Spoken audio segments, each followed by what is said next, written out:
आज साधना का 87 दिन हो गया। 31 जनवरी 2022 दिन सोमवार।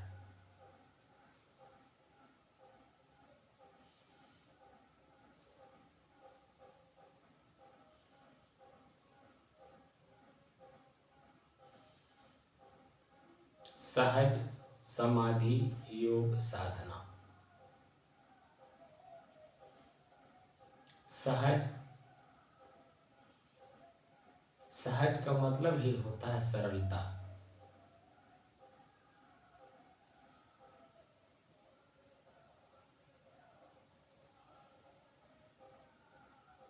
कोई भी वस्तु, कोई भी व्यक्ति, कोई भी स्थान जब सहजता से हमें मिलता है तो उसकी कीमत समझ में नहीं आती।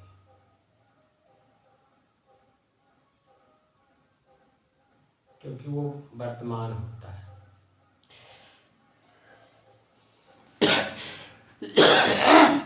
भूत भविष्य नहीं होता है। जब हम वर्तमान में रहते हैं, हम वास्तव में वर्तमान में रहते नहीं। हम भविष्य और भूत, इन दो कल्पनाओं में हम अपने मन मस्तिष्क को ओत प्रोत किए रहते हैं।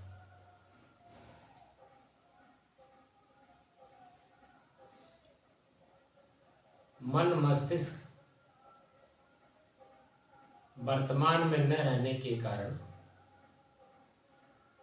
चंचल बना हुआ है।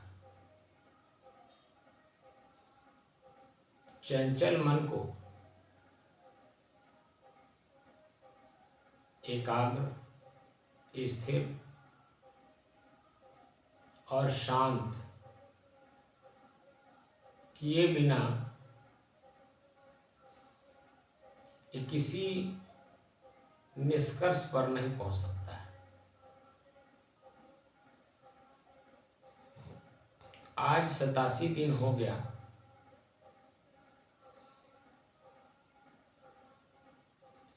हमने मन एकाग्र, स्थिर और शांत रहने की कला सिखाया।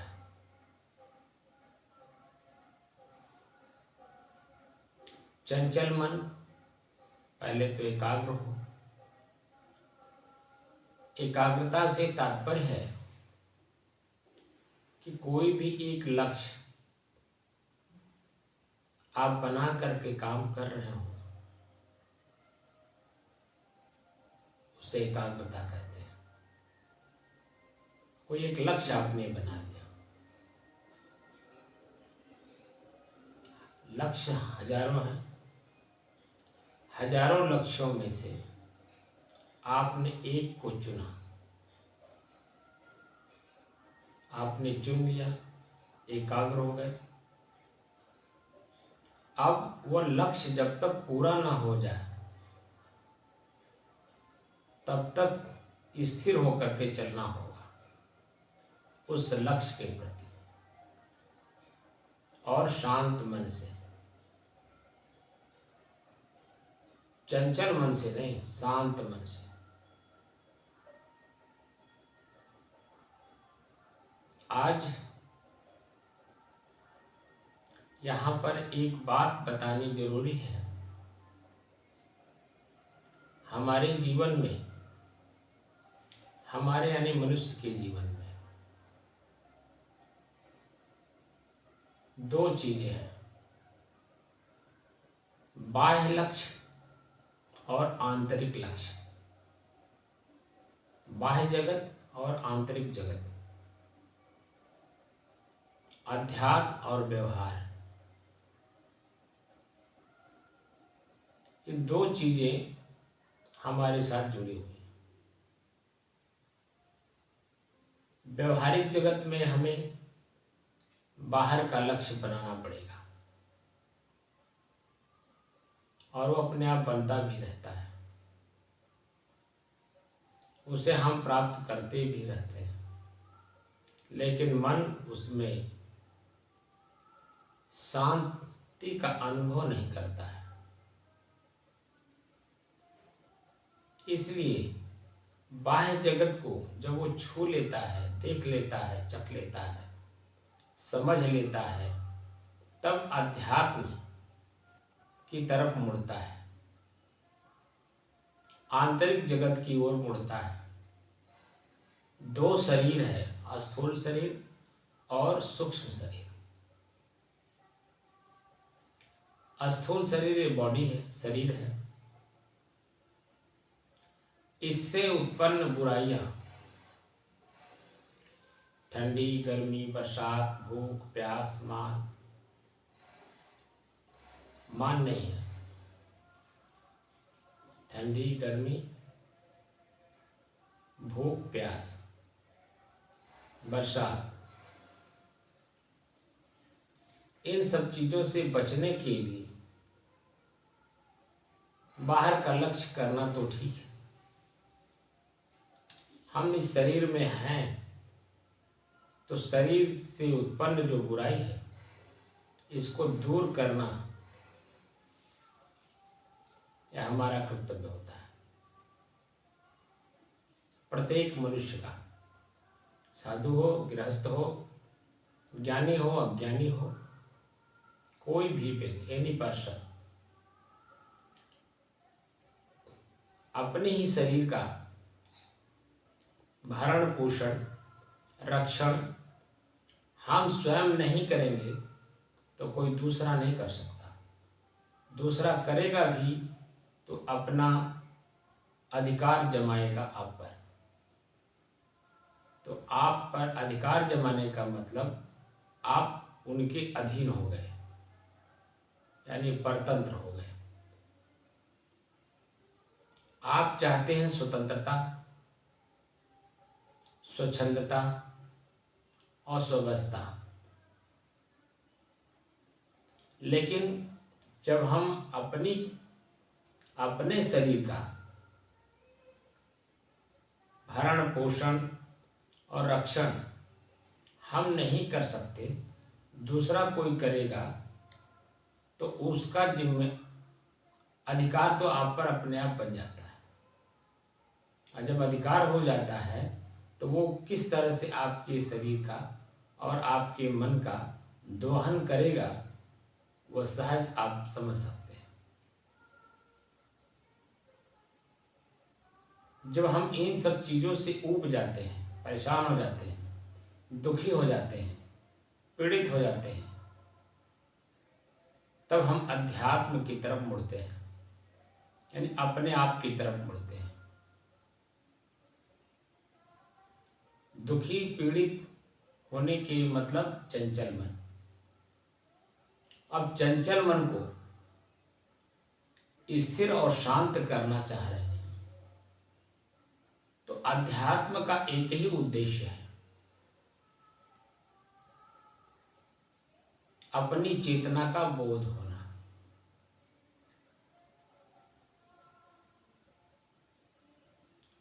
अपनी चेतना का बोध अगर हुआ नहीं तो अध्यात्म में आकर के भी भटकाव हो जाएगा, क्योंकि अध्यात्म का जो शब्द चलता है वो एक ही दिशा में चलता है। बाहर का लक्ष्य, हम बस्ती में बैठे हैं, हमें लखनऊ जाना है, तो बाहर की मंजिल है तो चलना पड़ेगा, उसमें भी स्टेप आता है। बस्ती शहर से निकलेंगे तो हरैया पड़ेगा, छावनी पड़ेगा, अयोध्या पड़ेगा, फैजाबाद, बाराबंकी, तब लखनऊ। एक स्टेप है बाहर का, उसी तरह से अंदर भी स्टेप है, और स्टेप का नाम रखा हुआ है। उस नाम को हम अपनी तरफ न समझ करके बाहर खोजते हैं, अंदर न खोज के बाहर खोजते हैं। इसलिए हम भ्रमित हैं, हमारे मन में भ्रम है।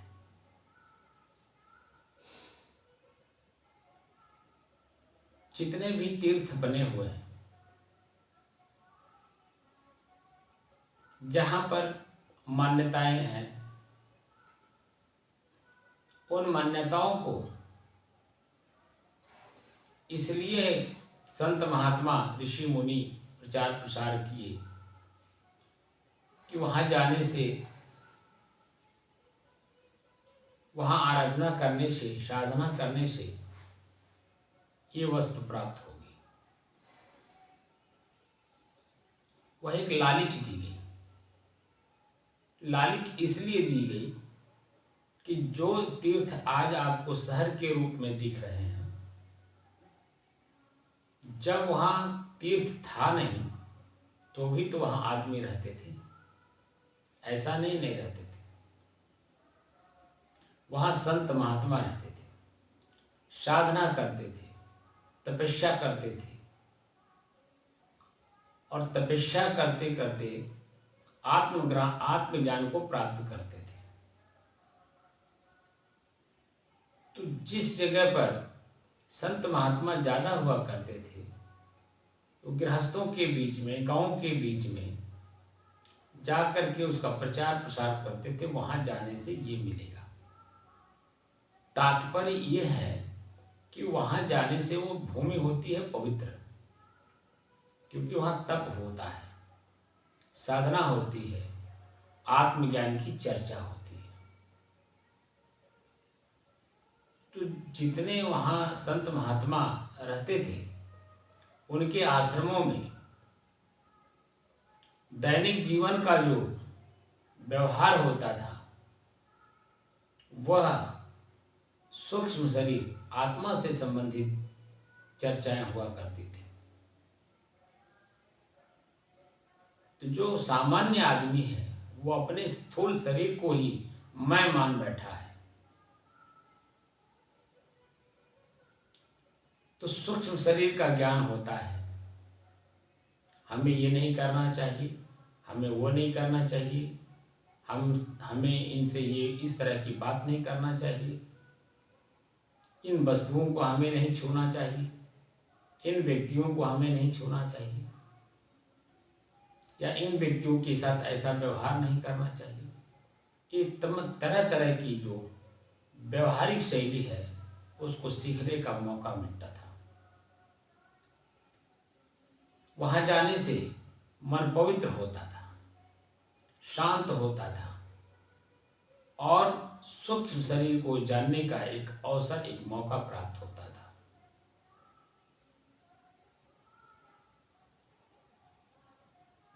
वर्तमान समय में वहां शहर बस गया। शहर क्यों बसा? क्योंकि संतों के पास ज्यादा समय तक आदमी रुक नहीं सकता था, और वहाँ कथा, सत्संग, स्वाध्याय, चिंतन, मनन 24 घंटा चलता रहता था। तो हमारे आप जैसे आम आदमी उसका आनंद लेने के लिए आसपास में रहना शुरू किए, और रह करके वहाँ चिंतन, मनन, स्वाध्याय, संतों के पास समय समय से जाते थे, कथा और सत्संग सुनते थे। धीरे धीरे धीरे वो गांव का रूप, शहर का रूप लेने लगा। उद्देश्य एक ही होता था कि संत महात्मा यहाँ रहते हैं, अपनी साधना के द्वारा जो ज्ञान उपार्जन कर रहे हैं, उस सत्संग के माध्यम से हम लोगों को देना चाहते हैं और दे रहे हैं। तो क्यों ना हम इसका लाभ उठाएं। इसलिए समझदार लोग आसपास मकान बना करके रह करके और उनके ज्ञान को सीखते थे। आज स्थिति बदल गई है। सभी लोग अंतर की यात्रा करना चाहते हैं, लेकिन अंत में ठगा हुआ महसूस करते हैं। तीर्थ में भी जा रहे हैं। पहले की अपेक्षा आज बहुत ज़्यादा लोग जा रहे हैं। मंदिरों में पूजा बहुत हो रही है, धर्म का प्रचार बहुत हो रहा है, सब कुछ हो रहा है। अंत में मन विचलित हो जाता है, दुखी हो जाता है, पीड़ित हो जाता है, उसे छोड़ने का मन कर देता है। क्योंकि जो सही चीज थी उसकी जानकारी या तो उनके पास नहीं है, या तो मैं कर नहीं पा रहा हूं, या इतना समय नहीं दे पा रहा हूं।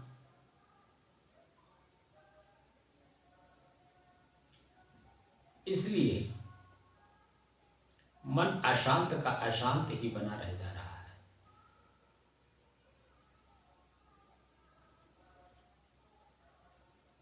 इस साधना से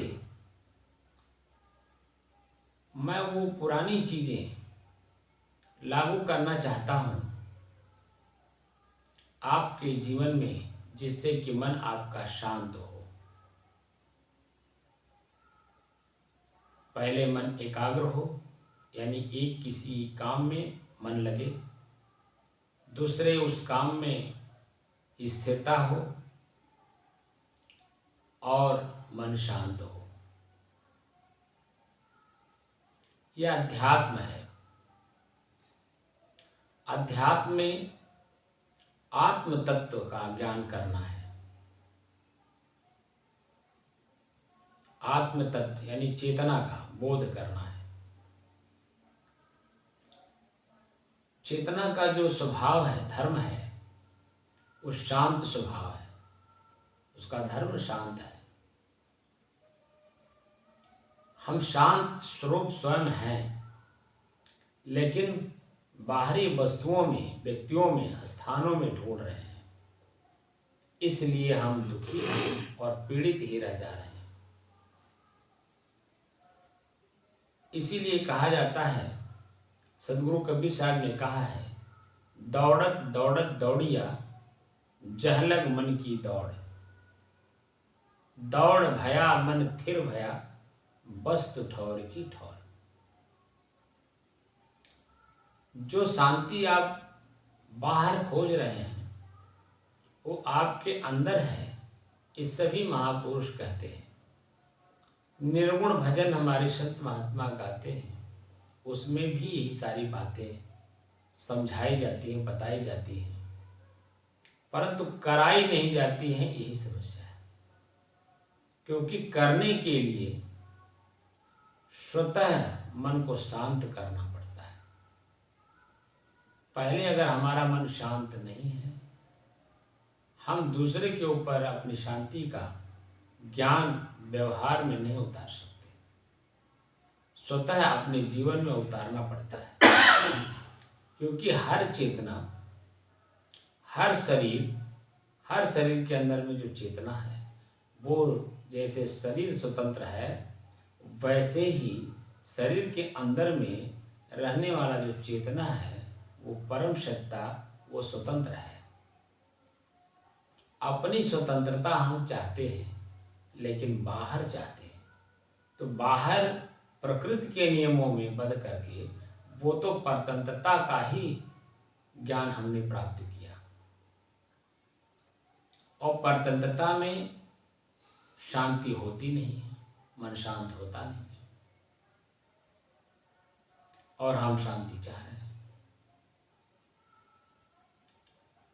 अगर स्वतंत्र होना है, स्वबस होना है और स्वच्छंद होना है और अपनी चेतना में रहना है और वर्तमान में रह करके अपनी जिंदगी को जीना है, तो आपको भूख, प्यास, मान, अपमान, निंदा, स्तुति सब कुछ सहन करने की क्षमता बढ़ानी पड़ेगी। लक्ष्य आपका होगा अपनी चेतना। अपनी चेतना में जाने के लिए चेतना वर्तमान में ही रहना चाहिए, पास्ट एंड फ्यूचर में नहीं, यानी भूत और भविष्य में नहीं, वर्तमान में हमारी चेतना रहनी चाहिए।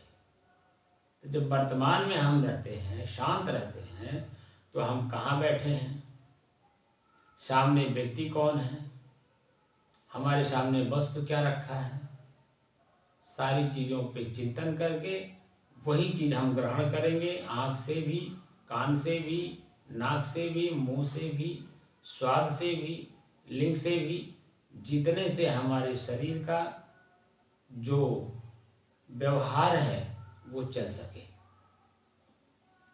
भोजन हमें उतना ही करना है जिससे कि हमारी स्टेमिना बनी रहे, हमारी चैतन्यता बनी रहे, हमारे अंदर में आलस्य, निद्रा, तंद्रा ना आवे। हम ज्ञानियों को देखते हैं, ज्ञान तो बहुत है, व्यवहार में अपने ही कंट्रोल नहीं है। कहीं स्वादिष्ट भोजन मिल गया तो खूब भर पेट के भोजन ले लिए। जब भर पेट भोजन ले लेंगे तो आपकी स्टेमिना रहेगी कहाँ, वहाँ तो आलस्य, निद्रा आएगी, वो चाहे दिन हो चाहे रात हो।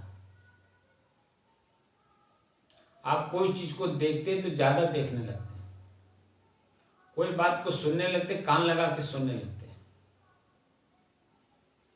तो जब आप अपने से बाहर की वस्तु को देखने, सुनने, चखने में लगेंगे, आपकी आंतरिक स्थिति डगमग होगी, आपका मन चंचल होगा, एकाग्र नहीं होगा, स्थिर नहीं होगा, तो शांत कैसे महसूस करेगा।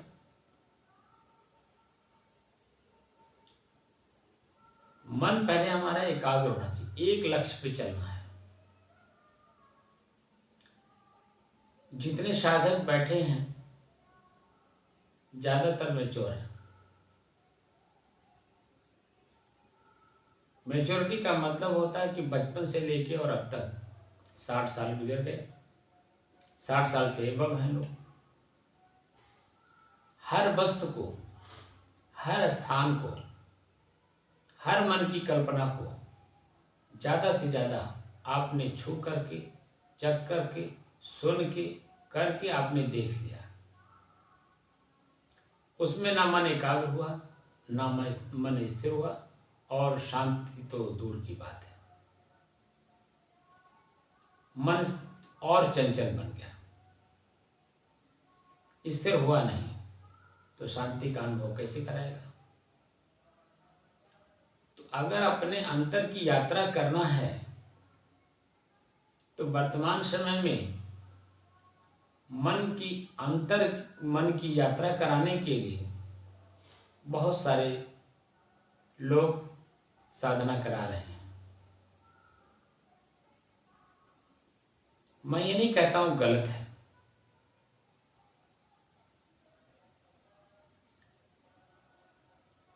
जितना जिसके पास जानकारी है कम से कम उतना तो वो समाज को दे रहा है। समाज का मतलब ये होता सम माने बराबर, आज माने वर्तमान। हर चेतना उतनी ही शक्तिशाली है जितना आपका। चेतना सब में है ना, चेतना एक जैसी ही सबकी है। स्वतंत्र सत्ता है, और स्वतंत्र सत्ता को परतंत्र नहीं किया जा सकता है। वो स्वतः अपने मन के अंदर में मानंदी मान के दुखी और पीड़ित है। तो पीड़ित व्यक्ति को कुछ हद तक शांत करना और कराना बहुत पुण्य का काम है।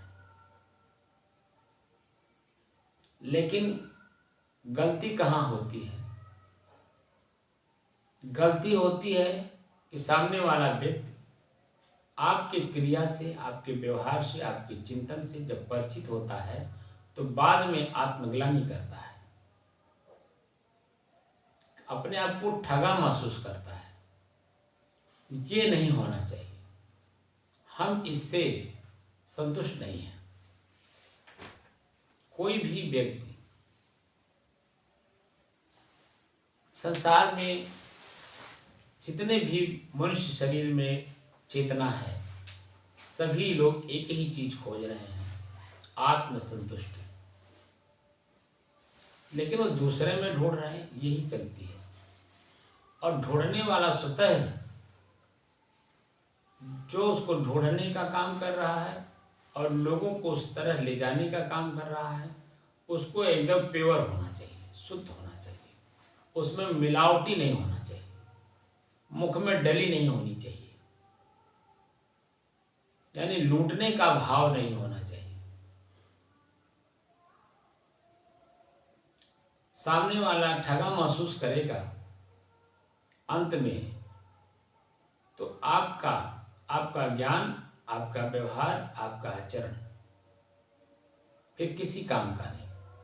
आप उससे पैसे ठग सकते हैं, धन संपत्ति ठग सकते हैं, लेकिन उसके मन को ठगिए। मन जब ठगा जाएगा तो शांत होगा, और शांति का जब अनुभव करेगा तो वह आपको अपना आदर्श मानेगा। लेकिन आप उसके मन को ठग नहीं पाते, आप उसके बाहरी चीजों को ठगने लगते हैं, तो मन कष्टित और पीड़ित होता है, तो अपने आप को अंत में ठगा महसूस करता है। अध्यात्म जहां से शुरू हुई, कहां से शुरू हुई ये तो मैं नहीं जानता, लेकिन लेख के रूप में ऋग्वेद से चला। जो लेख है वो ऋग्वेद है। ऋग्वेद में हमारे ऋषि महर्षि संत महात्मा मन को शांत करके अपनी चेतना तक जाने का जो विधि बताई है, वो सिर्फ दो चीज, जड़ और चेतन।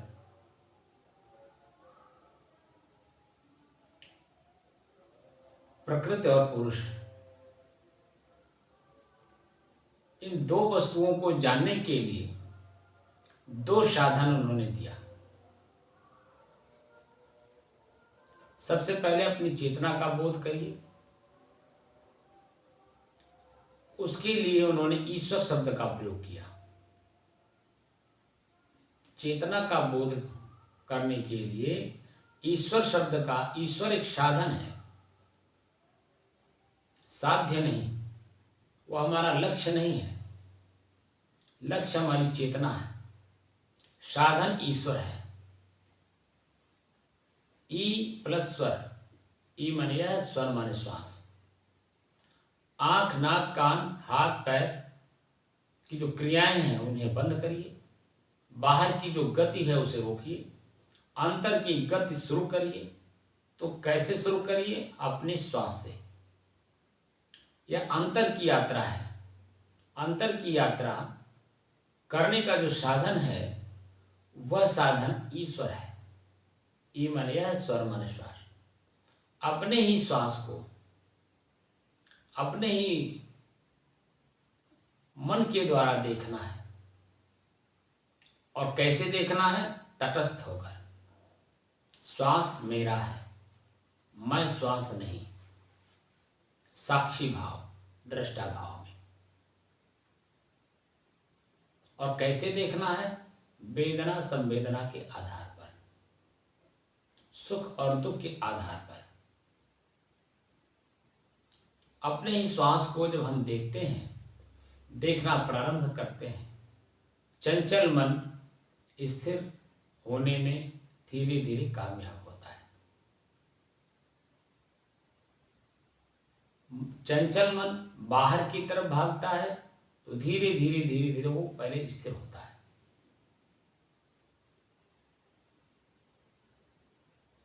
स्थिर होने के बाद शांति का अनुभव करता है। और जब स्थिर और शांत हो जाता है तब एक लक्ष्य बना करके चलिए, बाहर का हो या अंदर का हो। बाह्य जगत का जो लक्ष्य है वो बाहर चलना पड़ता है। बिना चले, बिना किए वो चीजें हमें हासिल नहीं हो सकता।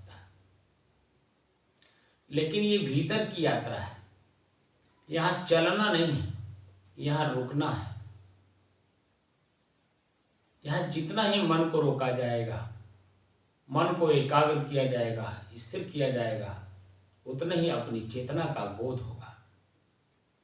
मैं कौन हूं, इस बात का पूर्ण उत्तर अपने आप से मिल जाता है, मैं कौन हूं।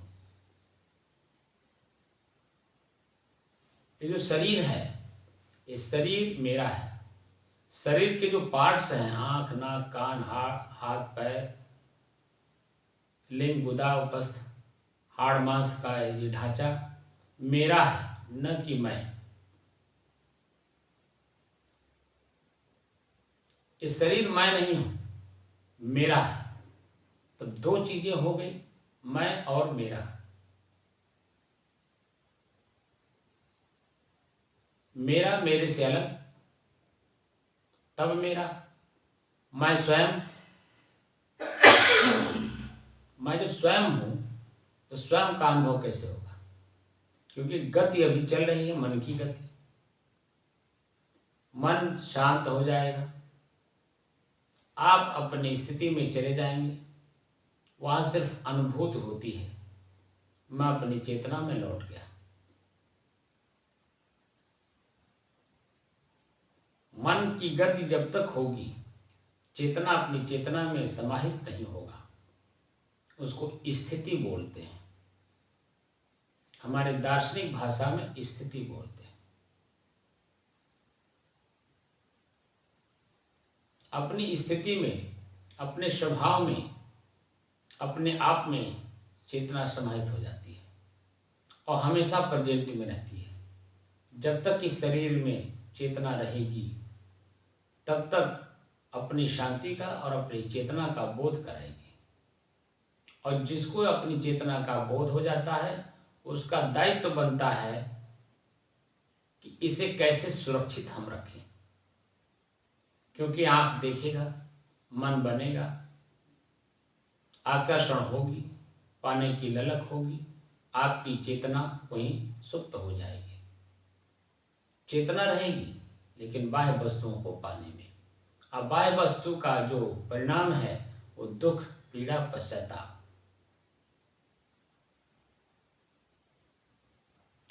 तो अपनी चेतना में रहते हुए आंख से कितना देखना है, कान से कितना सुनना है, जीभ से स्वाद लेना है तो कितना लेना है, पेट को भोजन देना है तो कितना देना है, हाथ और पैर से काम करना है, चलना पैर से है, कितना चलना है, कहाँ जाना है, हाथ से कितना काम करना है, क्या काम करना है, वो पूरी बात चेतना में रह के समझ में आता है कि वर्तमान में क्या करना है।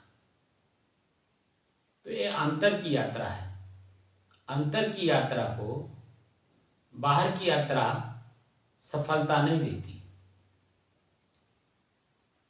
बाहर की यात्रा, बाहर का मंजिल चलने से मिलेगा, अंदर की यात्रा, अंदर की मंजिल रुकने से मिलती है।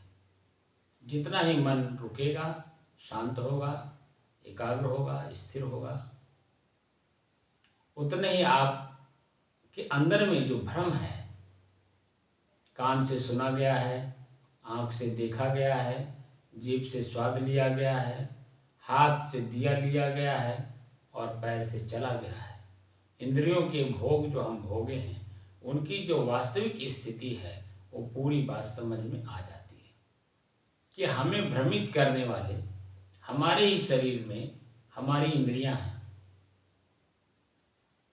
हमारा हाथ पैर, हमारा मस्तिष्क, हमारा मन, हमारा चित्त, हमारा बुद्धि जो हमारा है, यह हमें भ्रमित किया हुआ और वो अपने आप को दर्शाता है, मैं ही तो हूं।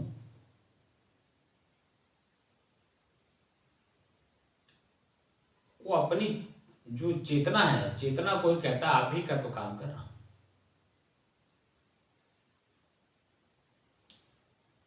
अब आपको भ्रमित किया हुआ है, तो भ्रमित मन शांत होगा, चेतना में लौटेगा, तो वहां पर उसे शांत होना पड़ेगा, क्रियाएं रोकनी पड़ेगी।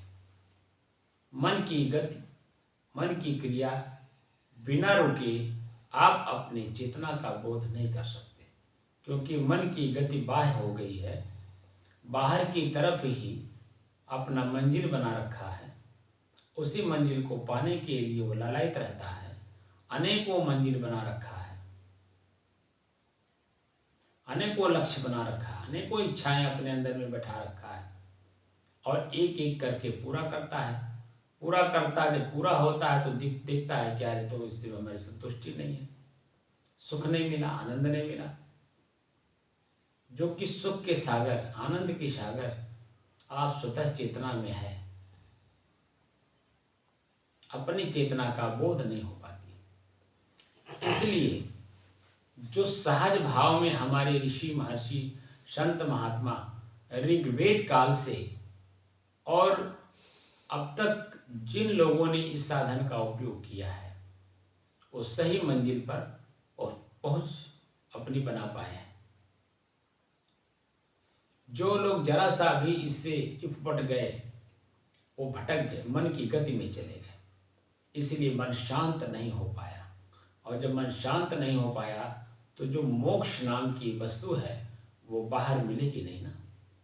मोह का क्षय, क्षय कहते हैं क्षरण को, यानी नाश। हमारे अंदर में जो आसक्ति है जड़ में, घर मकान, स्त्री पुत्र, रुपया पैसा, जमीन जायदाद, इसमें जो हमने बुद्धि अपनी बना रखी है, मन को मजबूत कर लिया है, वही तो दुख का कारण है। और उस दुख से बचने का एक ही उपाय है कि मन की गति को रोका जाए। मन की चाल क्या है, कब कहाँ कैसे आपको धोखा देता है, जब आप शांत होने लगते हैं पूरी बात समझ में आती है। हमारा ही मन, हमारे ही इंद्रियां, हमारा ही शरीर हमारे साथ छल करता है, हमारा ही चेतना लेकर के अपने को चैतन्य बन रहा है और अपनी सच्चाई की तरफ भागता है और हम बाद में पश्चाताप करते हैं। मन की गति को अगर वास्तव में समझना है, समझ करके उसे स्थिर करना है, शांत करना है, तो ईश्वर शब्द का ही प्रयोग करिए।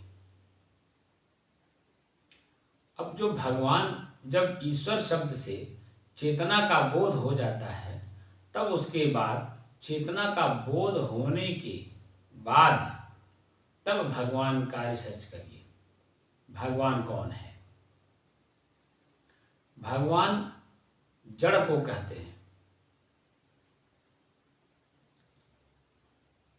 उसमें भी चेतना है लेकिन अपने विषय का चेतना है। भगवान जड़ को कहते हैं, जड़ पंच प्रकृति को कहते हैं और पंच प्रकृति ही भगवान है। हमारा जो शरीर है ये भगवान है।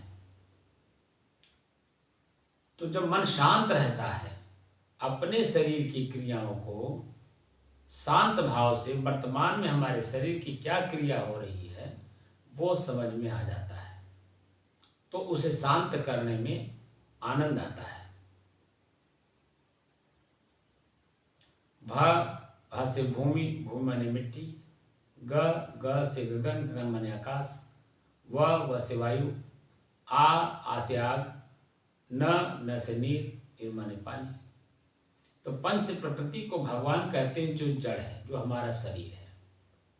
तो जब हम मन की गति रोक लेते हैं, शांत कर लेते हैं और अपनी शांति में हम हमेशा निमग्न रहते हैं, तो अपने मन की गति को समझ करके शरीर की जो क्रियाएं हैं उसे शांत करने में हमें आसानी होती है।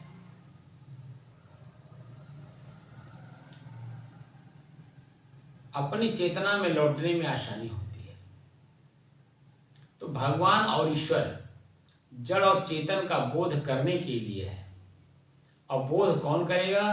स्वयं चेतना, अपनी चेतना में लौटने के लिए। आज 87 दिन हो गया मन को एकाग्र, स्थिर और शांत कराने में। अब अपनी चेतना में हम स्थिर कैसे रहें और अपने शरीर और मन की गति को कैसे परखें, कैसे जानें?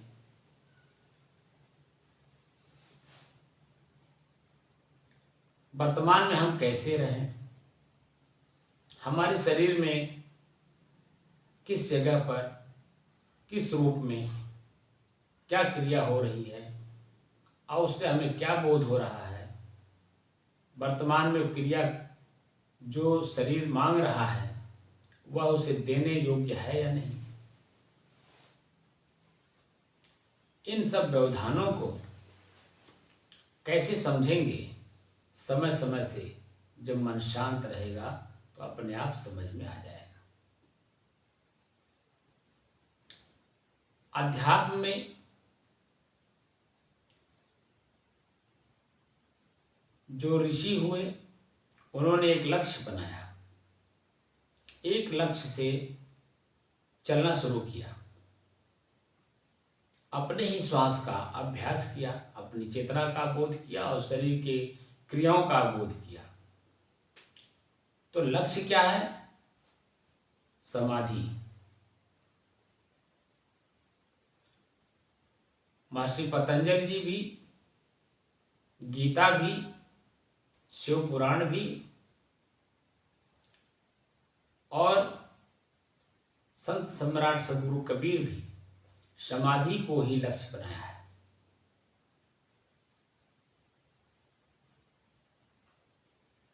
समाधि का मतलब होता है सम माने बराबर, आदि माने सुख और दुख। हमारे शरीर में दो ही तरह का क्रिया होती है, सुख के रूप में और दुख के रूप में।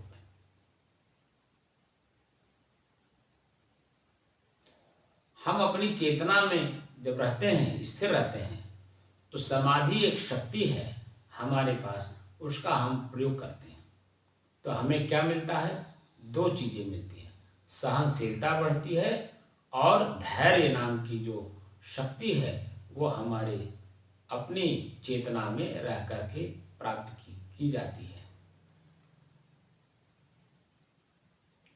तो धैर्य और सहनशीलता ये दो ऐसी शक्ति हैं, आपकी मंजिल को यानी चेतना में लौटने में ये सहयोगी हैं, सहयोग करते हैं।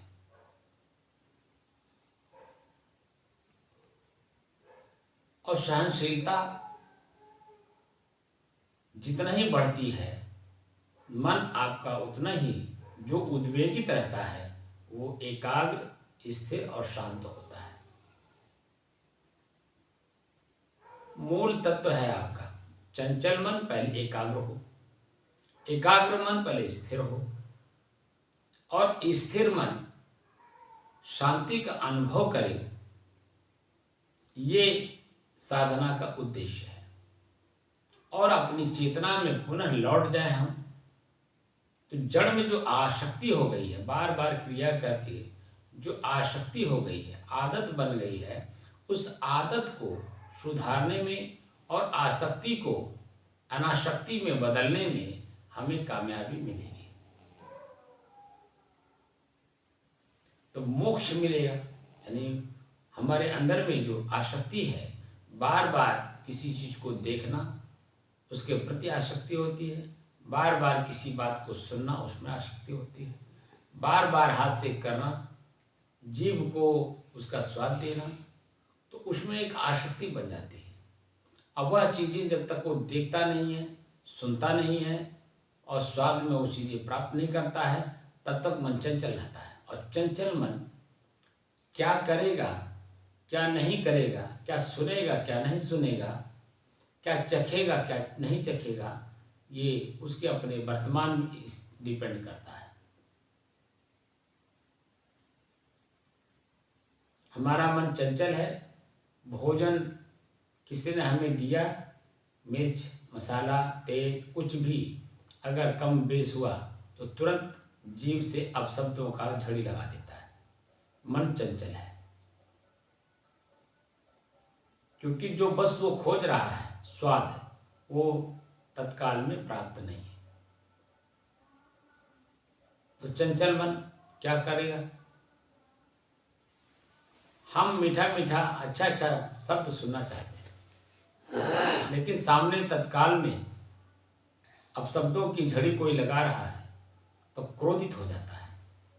अब क्रोध आकर के अपनी चेतना को मूढ़ बना देता है, अब कुछ का कुछ कर बैठता है, और जब क्रिया हो जाती है तब बाद में पश्चाताप करता है, अपने मन को रोक लिए होते, ये काम ना हुआ होता। हम पहले ही क्यों ना अपने सतर्क और सावधान रहें, इसको बोलते समाधि।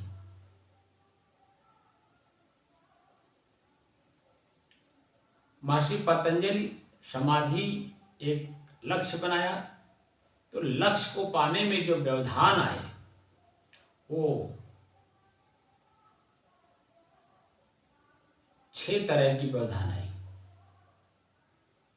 और उन व्यवधानों को उन्होंने इंगित किया है, जिसको योग शास्त्र में 8 अंग माना जाता है। महर्षि पतंजलि के 8 अंग। यम माने लक्ष्य, लक्ष्य के प्रति चलना, तो उसका एक नियम होता है, उस नियम में चलना, तो यम नियम। बैठने में, क्योंकि अंतर की यात्रा है ना, समाधि अंतर की यात्रा है, तो हाथ पैर बांध कर बैठना ही, आंख नाक कान की क्रियाओं को रोकना ही अंतर की यात्रा करने में आनंद आता है। तो आसन दिया, आसन। अब सुख आसन में बैठ कर के अपनी चेतना का बोध किया जा सकता है, यानी समाधि में जाया जा सकता है। समाधि जो शक्ति है उसका प्रयोग किया जा सकता है सुख के आसन में बैठ के।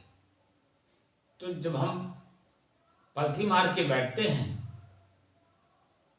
तो थोड़ी देर के बाद 2 पैर के बीच में जो नसें पड़ती हैं, तो ब्लड सर्कुलेशन हमारे शरीर का नहीं हो पाता है, तो दर्द महसूस कराता है। तो दर्द जो बीच में एक व्यवधान आया शरीर का, उसे कैसे ठीक किया जाए, कैसे आनंद पूर्वक हम अपनी चेतना में जाएं, उसके लिए आसन बताया। वह व्यवधान का सॉल्यूशन है, यानी शरीर में जो दर्द है, अकड़न है, तनाव है, इसको कैसे सामान्य बनाकर सहज में हम अपनी समाधि में जाएं, या समाधि जो शक्ति है उसका उपयोग करें, उसका प्रयोग करें। तो आसन, सुख आसन, जिसमें आनंद पूर्वक काफी देर तक बैठ लें। तो उसके लिए हमारे मांसपेशियों में, हमारे नसों में, हमारे हड्डी में जो तनाव, खिंचाव और अकड़न महसूस होता है, उसको नॉर्मल बनाने के लिए उन्होंने आसन का प्रयोग किया। वज्रासन, ये आसन, वो आसन, ऐसा आसन, वैसा आसन। तो आसन कर लेने से हमारी मांसपेशियां हिली रहती हैं, उसमें क्रिया हो जाती है, घर्षण हो जाता है, गर्मी आ जाती है, तो काफी देर तक बैठने में आनंद आता है। ये तो शरीर के जो व्यवधान थे उसको दूर करने के लिए उन्होंने आसन बता दिया। आगे चल करके शरीर में और व्यवधान आ गए, श्वास लेने में दिक्कत, श्वास नलिका में किसी न किसी प्रकार का कोई दिक्कत आ जाना।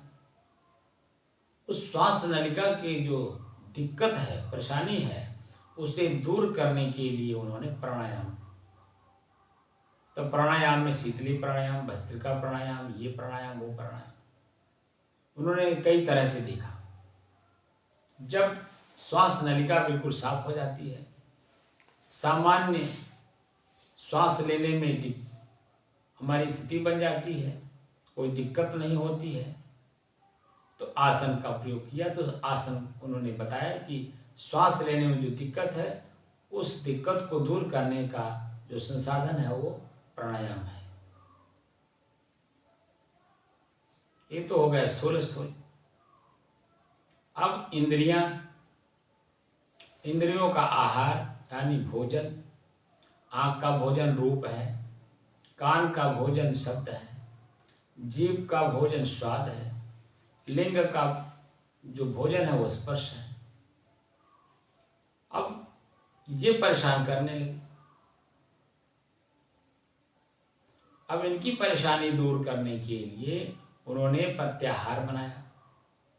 आहार प्रत्याहार। आहार शरीर का जो क्रिया है, जो धर्म है, वो अपना आहार मांगेगा। आँख, नाक, कान, जीभ, पेट, जो भी आहार इसका भोजन है वो अपना अपना आहार सभी लोग मांगेंगे। तो इनको इनका आहार कितना देना है, कब देना है, कैसे देना है, किस रूप में देना है कि नहीं देना है, सभी चीज़ों पे आपको जानकारी प्रत्याहार देता है। ये आहार आँख से देख करके हम भ्रमित होते हैं, कान से सुन करके भ्रमित होते हैं, जीभ से स्वाद लेकर के भ्रमित होते हैं, इंद्रियों का स्वाद लेकर के स्पर्श विषय लेकर के हम भ्रमित होते हैं, हमारा मन भ्रमित होता है, हमें चंचल बनाता है।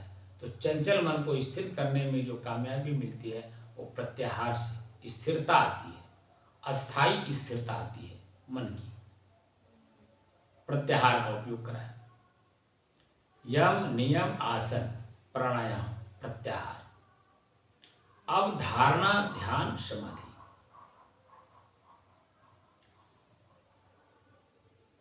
धारणा, एकदम धारणा बना लीजिए कि मुझे समाधि में जाना है। जैसे महात्मा बुद्ध ने, उनकी जो जीवन गाथा लिखी गई है, जो बताया जाता है या पढ़ने में जो आता है, महात्मा बुद्ध जब त्याग वैराग ले लेते हैं और संतों के बीच रहने लगते हैं, उस दौरान बहुत सारे संत अपना शिष्य बनाकर उनको ज्ञान देना चाहते हैं।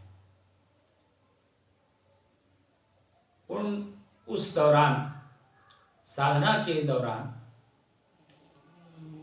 उन्होंने कईयों संतों का सानिध्य प्राप्त किया है। कई उन्होंने क्रियाएं की हैं, कई उपासनाएं की हैं, कई व्रत रहे हैं। जो सुनते थे सबको प्रयोग करते थे।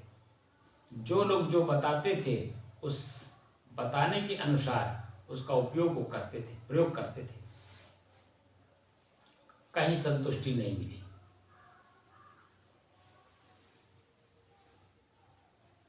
मन की गति है ना, मन की गति में हम चले गए, इसलिए संतुष्टि नहीं मिली। जब वो करते करते एकदम थक गए, परेशान हो गए और मन शांत हुआ नहीं, आत्मबोध हुआ नहीं, अपनी चेतना की जानकारी हुई नहीं, चेतना में पुनः वापस लौटे नहीं, तो एक दिन अपने शरीर को हाथ पैर तोड़ के बैठा लेते हैं और कहते हैं कि जब तक मुझे अंदर की जो शक्ति है मुझे प्राप्त नहीं होगी तब तक मैं उठूंगा नहीं। और ईश्वर शब्द का प्रयोग करते हैं और धीरे धीरे धीरे धीरे धीरे वह अपने अंतर की यात्रा करते करते करते करते अपनी चेतना का बोध हो जाता है। तो शरीर और शरीर में मैं चेतना, दोनों को अलग अलग करने में कामयाब हो जाते हैं। और कामयाबी प्राप्त करने के बाद हमारे मन की गति क्या है, क्रोध कब आता है, लोभ कब आता है, ईर्ष्या कब आती है, जलन, प्रसन्नता, जो बुराइयों का एक झुंड है, एक सेना है बुराइयों की, उसके बारे में पूरी उन्होंने जानकारी प्राप्त कर ली। भगवान का इस प्रयोग किया उन्होंने शरीर के बारे में, शरीर को जाना, ईश्वर शब्द का प्रयोग किया, ईश्वर शब्द का जो साधन है उसका प्रयोग करके अपनी चेतना में गए और उन्होंने अपनी चेतना का जब बोध उनको हो गया और एकदम मन मगन हो गया, शांत हो गया, तब वह दूसरे को भी उनकी गति, उनके मन की गति को देख देख करके त्याग करवाते गए, एक कारमा बनती गई।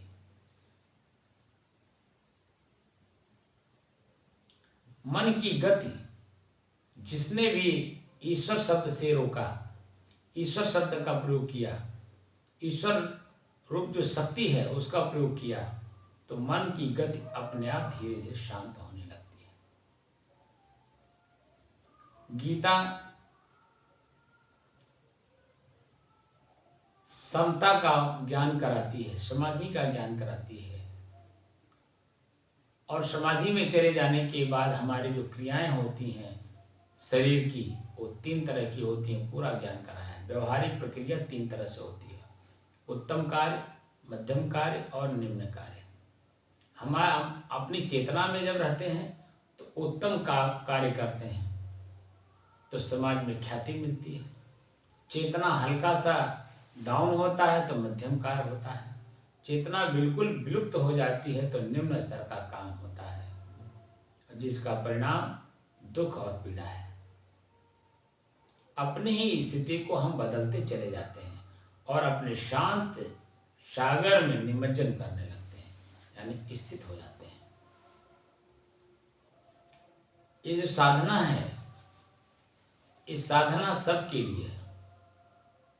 कोई भी व्यक्ति, रोगी निरोगी, पढ़ अनपढ़, कोई भी व्यक्ति कहीं भी किसी रूप में कहीं भी बैठ करके इस साधन का उपयोग कर सकता है।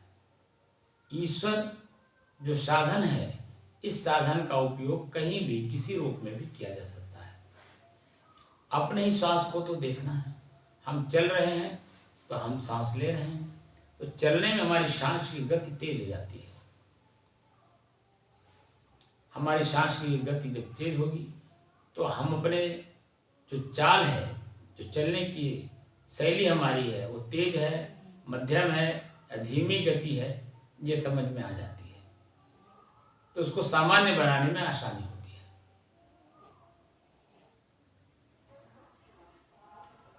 हम जहां पर हैं, जैसे भी हैं, जिस रूप में हैं, हम श्वास ले रहे हैं। श्वास चल रहा है तो श्वास कैसे चल रहा है, तेज गति में है, मध्यम गति में है या धीमी गति में है, ये सारी बातें समझ में आ जाती हैं। तो श्वास को बैलेंस करिए, मन शांत हो जाएगा। जैसे ही आप अपने श्वास को देखना शुरू करेंगे, मन अपने आप शांत हो जाता है, और शांत मन से ही किसी भी भ्रम को, अपने मन के भ्रम को दूर किया जा सकता है। मन शांत नहीं होगा तो मन की भ्रम दूर नहीं होगी, और मन का भ्रम जब तक दूर नहीं होगा तब तक स्थिरता नहीं आएगी, और स्थिरता जब तक नहीं आएगी तो अस्थायी शांति का अनुभव नहीं होगा, अपनी चेतना का बोध नहीं होगा। ये संसाधन आपको अपनी शक्ति का, अपने आप का बोध कराता है। इस साधन का उपयोग करिए और अंतर की यात्रा करिए, अपने आप का बोध प्राप्त करिए। अपना जो मन है, कहाँ जाकर ये आसक्त हुआ है, आसक्ति को अनासक्ति में कैसे बदलें, अपने आदत को कैसे सुधारें, किस रूप में सुधारें, कब सुधारें, कैसे सुधारें, ये पूरी जानकारी आपको अपनी चेतना के द्वारा आपको प्राप्त हो जाएगी। कोई भी किताब किसी ने भी लिखा है, वो अपनी चेतना में लिखा है और अपना अनुभव लिखा है। आपका अपना अनुभव प्राप्त करने के लिए, आपके अपने अनुभव को और अनुभवी बनाने के लिए, अनुभवी लोग एक सहयोग के रूप में आपको एक लिटरेचर, एक लेख, एक किताब दे करके गए हैं। अपनी चेतना का बोध प्राप्त करने में वो जो संसाधन उन्होंने दिया है, उस संसाधनों का उपयोग करिए, अपनी चेतना का बोध करिए और अपने मन को शांत कर लीजिए, और अपनी शांति में अपने मन को निमज्जन कराइए। शाहे